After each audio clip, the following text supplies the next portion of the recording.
Team India head coach Gautam Gambhir తీసుకుంటున్న నిర్ణయాలపై రోజురోజుకి చర్చలు ఎక్కువవుతున్నాయి.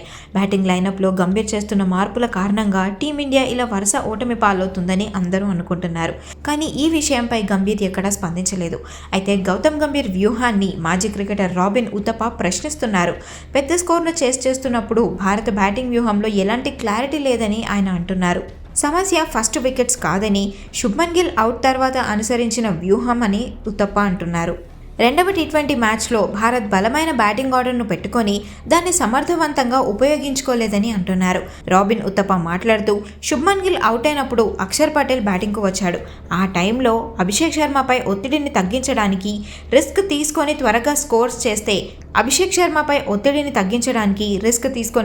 స్కోర్ చేసే బ్యాట్స్మెన్ పాత్రను పోషించాల్సి వచ్చింది.